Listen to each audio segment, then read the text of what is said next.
Welcome back to day 6 of a Storytime Countdown to Christmas. Take it away, Becca. Today's story is The Santa Suit.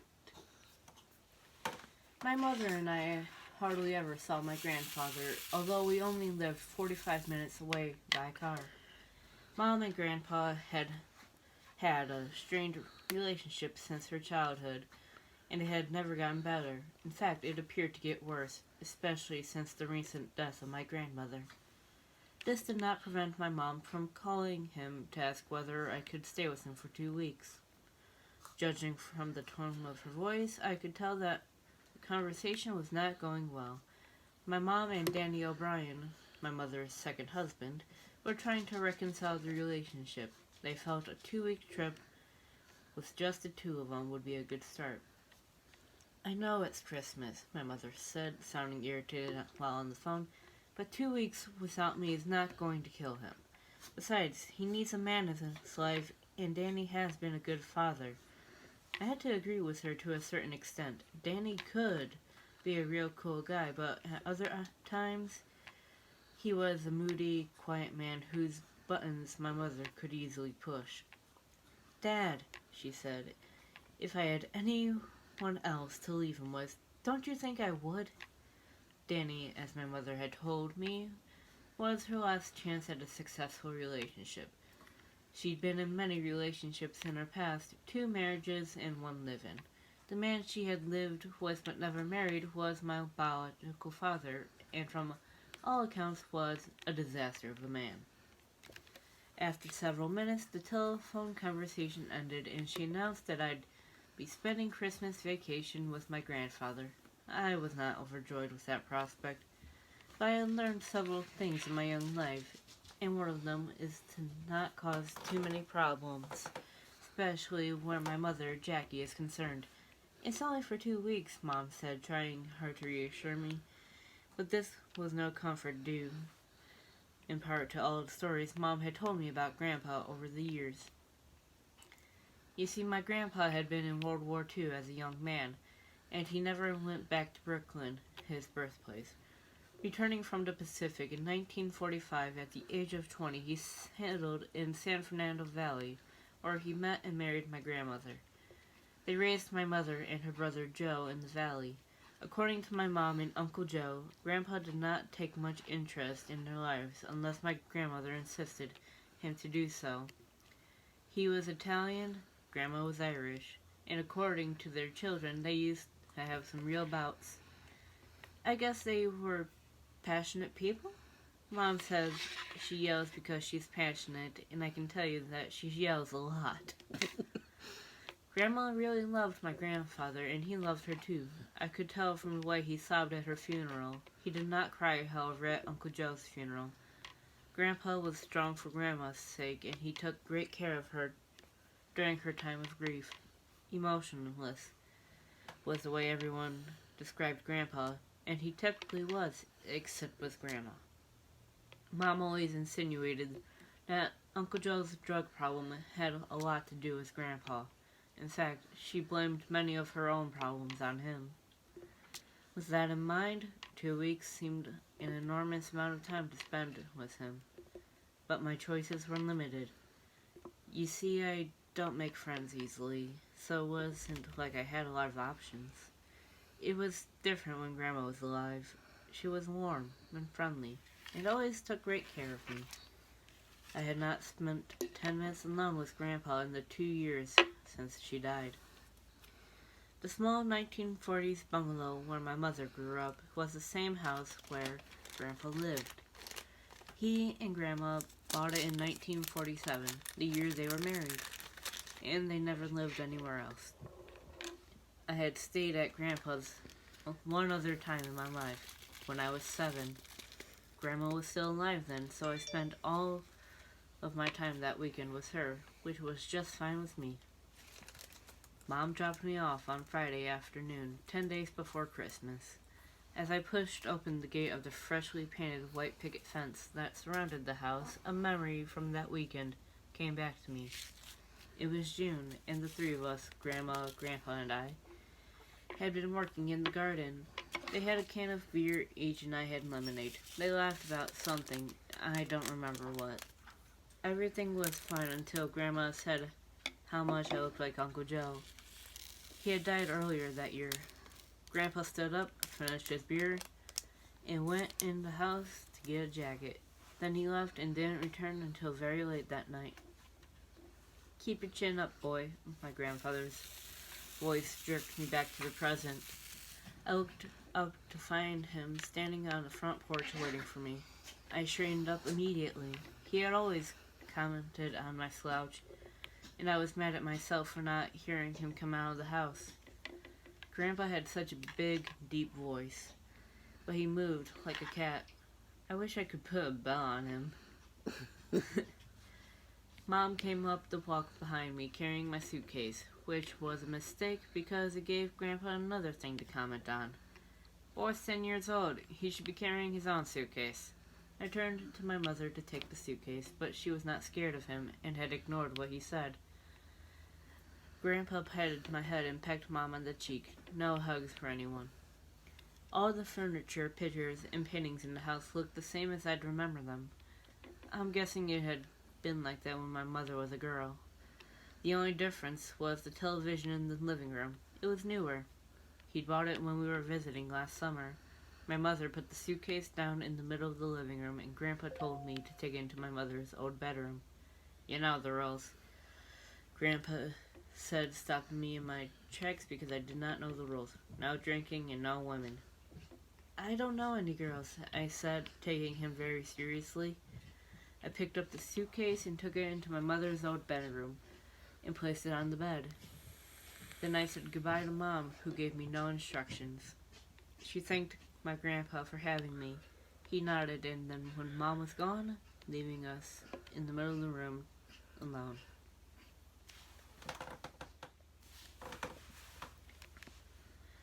The first couple of days together were uneventful. Grandpa asked me what I normally did because he was not going to entertain anyone. I watched plenty of television and then cautiously began watching him.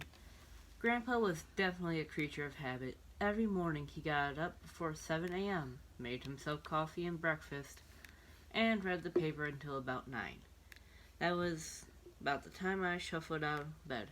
Their cereal would be the first words he greeted me with.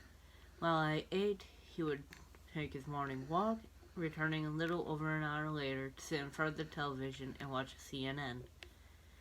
Then he would make us both lunch and work on a crossword puzzle at the table until about 3, when he'd go out for another walk. One afternoon he asked me to come on the walk with him. It was no real mystery. He walked around the neighborhood and apparently knew a good many of his neighbors. When we got home, he'd prepare dinner and watch a little more television. He asked me whether I liked Jeopardy. I shrugged. "Well," he said, "if you want, you can pick something tonight. I don't want to hog the TV." I really didn't know what to make of Grandpa. Sometimes he would try to reach out to me, and sometimes he was just a man of routine.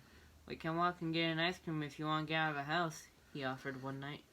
"If you want," I replied, not sure whether he really wanted to go for ice cream or was just throwing me a bone. "I want to know what you want, Matthew." "Let's watch Jeopardy," I said. "We still have donuts. I'll get us one." Grandpa seemed disappointed, but then got up and said, "Okay, I'll make some tea." The next morning, Grandpa surprised me by having breakfast ready for me when I woke up. Scrambled eggs, bacon, and orange juice, and pumpernickel toast with grape jelly sat on the table waiting for me. 2 plates were set when I walked into the small dining area. "I'm starving. How about you, kid?" he asked, sitting down and motioning for me to sit. I ate without saying a word except to say, "This is very good." He gave me a slight smile. "You and I need to make a run to the grocery store after you get dressed." "Okay," I responded.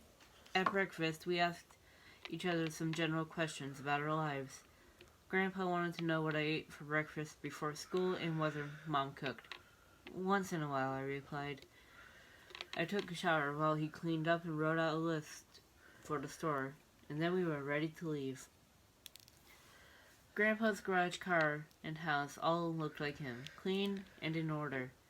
He always took a shower early in the morning and then put on a clean shirt before starting his day. The Lincoln Town car was about 8 years old, but Grandpa kept it in great shape, and it only had 49,000 miles on the odometer. "What kind of music do you like, kid?" he asked as we pulled into Ralph's supermarket. I shrugged. I was not sure what I liked, and I was afraid he would think that what I listened to was crap, which was what Mom called music I listened to occasionally. Before we got started on the shopping list, we went into the deli section where he had a cup of coffee and I had a cup of tea. What a difference in shopping styles. Grandpa read every label, but Mom just threw things into the wagon. As we walked past all the Christmas decorations, I asked him whether he was putting up a tree. "No," he said quickly, his glasses on the edge of his nose. I always found Grandpa cold and abrupt, but he surprised me by asking my opinion on most of the foods that he purchased.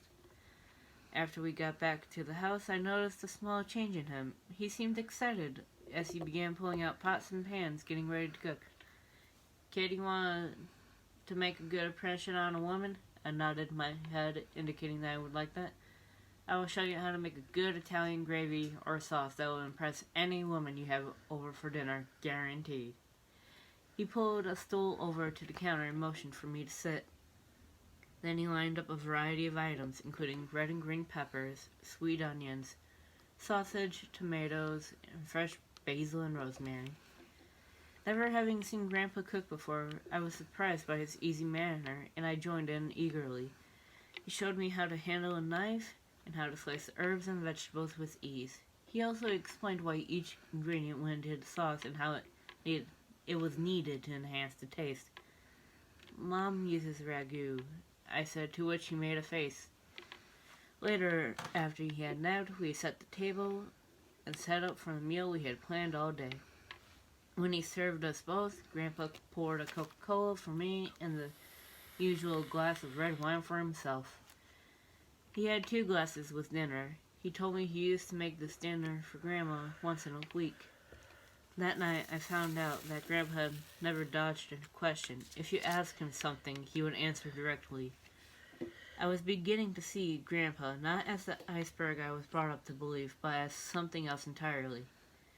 We now ate all our meals together.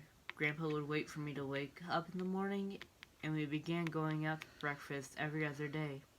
At breakfast, we wouldn't do much talking. Instead, he insisted I read a piece of the paper, which I did.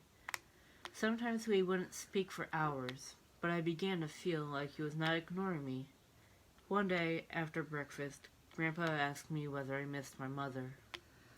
"Yes." He looked at me and asked whether I liked movies. I nodded. "Well, let's go see one this afternoon," he said. Grandpa didn't talk or eat anything at the movie, but he let me have popcorn and a soda. That night, I thought someone was breaking into the house. First I heard a bang, then a cry. Or not really a cry, but something between a cry and a yell. I got out of bed and walked to the hall. It was Grandpa. I could tell he was having a nightmare. I walked to his door, but did not enter his room. Standing outside, I heard him calling my grandmother's name, obviously in distress. "Where's Joe?" he kept saying. "I can't find him." He whimpered like he had been crying, which made me run back to my bed because I could never imagine Grandpa crying. As I lay in bed, I tried to imagine what it must have been like for a child growing up in this house. The following day, late into the afternoon, Grandpa took me over to Gino's, a small Italian restaurant in Studio City, within walking distance of the house. The place was empty. Staff was busy getting ready for the dinner hour. Grandpa had been quiet all day, much different from the previous days. I felt his coldness again. He introduced me to members of the Italian-American Veterans Group, about 11 men. They were in the final stages of planning an annual Christmas party, which they gave every year for disabled children. After giving me some attention, as well as a Coke, they continued their meeting. I remembered that Grandpa participated in this event every year. Thinking about how my mother had yelled at him for the phone before I'd left to see them, I now understood that she wished he had given her that kind of attention. The men at the table drinking glasses of Chianti and planning the final touches of the party, which was just a few days away. From what I gathered, I could hear their concern about the Santa Claus they had hired this year. They joked about the Santa they had once hired who was so heavy that he broke the chair. Thank God he wasn't holding a child, one man chimed in through his laughter. You want to look at the toys? The man asked me. I jumped up and went with him to the storeroom where they kept the boxes of toys. On our way home, I asked Grandpa about the party and why he participated every year. It's what we do, was all he said. Why is Mom always mad at you? Silence. We walked at least a couple blocks before he looked at me and said, I don't think she thought I was a good father to her or Joe. Did you ever hit them? He nodded. Mom smacks me. Again, I volunteered information without being asked, and I think Grandpa was surprised. Did your mom buy you presents for Christmas? He asked. Money, I replied, without much thought. As we continued walking home, I began to ask him questions I had always felt curious about. How many kids were in your family, Grandpa? And what were your mother and father like? 8. Busy with working kids were his flat answers. Have you ever been lonely, Grandpa? Approaching a wide street just as the streetlights were coming on, he took my hand. We crossed without waiting for the light to turn green. He did not let go when we reached the other side, and although I felt awkward, I did not try to pull away. Lots of times, he said, finally answering my question. I'm lonely without your grandma. I'm lonely because I do not understand your mother. I meant when you were a kid. Were you lonely then? His answer surprised me. He told me that his father had left him at a hospital when he was a child. My mother had so many other kids to worry about when she stayed at home. We had no money, so I had to live on a ward with a bunch of other children. My father just dropped me off and left. I think I was 6, but I could have been 7. He didn't explain a thing. Grandpa looked at me without emotion and continued. I think that was the loneliest I ever felt. I wanted to cry, but I was afraid I would get in trouble. When I reached the gate to the house, Grandpa stopped me. Why? Do you feel lonely, kid? Nodding my head, I said, Not right now, Grandpa. Oh, God. In the morning, we went to breakfast at McDonald's. I read the calendar and style sections of the paper, and Grandpa read the front page. I watched his face, but it revealed nothing to me about what he was reading. He looked over the top of the newspaper and stared back at me, raising his eyebrows as if to ask, What do you want? I turned the pages of the newspaper and then looking back down, feigning interest. Sipping his coffee, he put the newspaper down and stared at me. Do you want to get a Christmas tree? Yes! I haven't had a Christmas tree in 2 years, so it has to be small, he added. As we got up to go, there were Christmas tree lots all over the valley at this time of year, but Grandpa had a specific place in mind. And that was where we went after breakfast. Not many people were around, so it was a good time to go tree shopping. We browsed through rows of trees, but weren't satisfied with any of the small ones. So we continued our search. And the trees became increasingly larger. After much debate, the one we decided was bigger than what Grandpa initially intended. But I was very happy with it. It was a beautiful grand fir, about 5 feet tall, which looked upright and fresh. When we got back to the house, we argued about where to put it. We always put it over there, he said. Move the TV and put the tree closer to the window so people can see it from the street. I was shocked at my own insistent voice and tone and sudden decision. Alright. Grandpa gave in, a total surprise given his stubborn nature. Our next job was to find the Christmas decorations. Buried somewhere in the back of the garage, he was the supervisor, and I was the laborer, but I wanted the decorations more than he did. As we searched, we found several good boxes. These boxes held a lifetime of Christmas memories, and I wanted to put lights and ornaments all around the house. But my biggest surprise was finding a carefully wrapped Santa Claus suit. I took it out of the box under his protest and raised the jacket of the suit, looking to him for an explanation. He didn't offer one, so I asked him whom the suit belonged to. Me, it's my house, isn't it? I was too excited by the Santa suit to be offended by the tone of his voice. I think I was developing the thick skin he had always told me I needed. Why do you have a Santa suit? The bright red, which had been carefully packed, was too much for him to ignore, and he took the jacket from me. Your grandmother made me dress up in it for a couple of Christmases when your mom and Joe were kids. Grandpa and Santa Claus? Mom never mentioned that to me. Made me wonder whether she remembered. Saturday came and Grandpa was nervous about the party for the children's organization. Another surprise to me. He entered my bedroom wanting to inspect what I was wearing to the party. You're going to hand out soda, so wear something comfortable. Raising my hands, I let him inspect my jeans and shirt. You look okay, he said. We arrived at Gino's early and went into the banquet room to set up for the party. Balloons, tablecloths, and cups were set up as well as a chair for the Santa Claus and all the toys he was to hand out to the children. It was a funny sight, watching all these tough Italian-American veterans running around. All of them were anxious to do their best to throw a good Christmas party for the children. The party almost stopped dead in its tracks when an organizer came running into the room yelling, "That drunken idiot canceled!" "Who?" everyone yelled. "Santa Claus!" What followed was silence you could have cut with a knife before the men began asking what happened.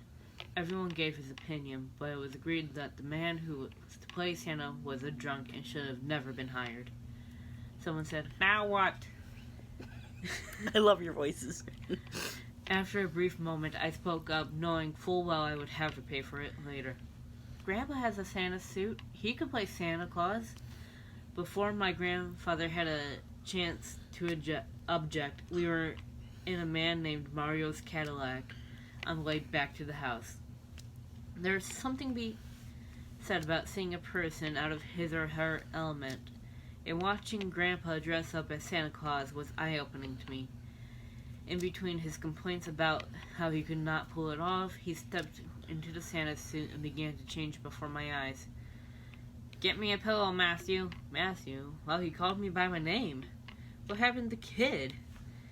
He turned to face himself in the mirror and asked, "What do you think?" The suit looked good, but the beard was faded and ratty. Somehow, though, it didn't matter. The change was believable. "You look great, Grandpa. Santa Claus." Back at Gino's, all of the men had been in a sweat until Mario, Grandpa, and I returned, just as kids had finished eating. Grandpa walked into audible sighs of relief, and the kids broke into applause as he strolled to the Santa seat. It was a great day, and one Grandpa totally enjoyed. He hugged the children and handed out gifts, ho-ho-hoing through it all. Who would have believed that he, of all people, would make a great Santa Claus? Certainly not me, but here it was before my eyes. Things were slightly different my last few days at Grandpa's. I think both of us were still on a high from the party. We continued to eat all of our meals together, and on Sunday he made me go to church with him. "You need God in your life, Matthew. Don't think otherwise," he said it as I grumbled. On Christmas Eve, the day before my mother came home, Grandpa and I spent the day shopping for a present for her. That night, we made a variety of snacks so there was no need for a sit-down dinner. We had rented several Christmas films. As Grandpa sat on the couch, I curled up next to him. After a minute, he put his arm around me and we watched A Christmas Story. Looking back, the Christmas I spent with Grandpa was one of the best I ever had. Mom and Grandpa continued to have their problems, but things got better. I'd often say, "Mom, let it go." I also insisted we have Grandpa over for Thanksgiving each year. I even talked Mom into helping me take a tree to his house every year until I was old enough to take one on my own. Still, they were never as big as the first tree we had together. For the remaining Christmases of his life, Grandpa played Santa Claus at the annual Italian-American Veterans Christmas party, and he filled the suit better and better each year. Mom did not remember that her father had dressed up as Santa Claus for her and Joe when they were young, and that's okay, because maybe at that time he couldn't fill the suit. It takes a big person with an even bigger heart, and sometimes you have to work into the role. In my eyes, Grandpa did just that. I only hope I can. The end. That one was emotional for me. Okay, guys, I hope you enjoyed.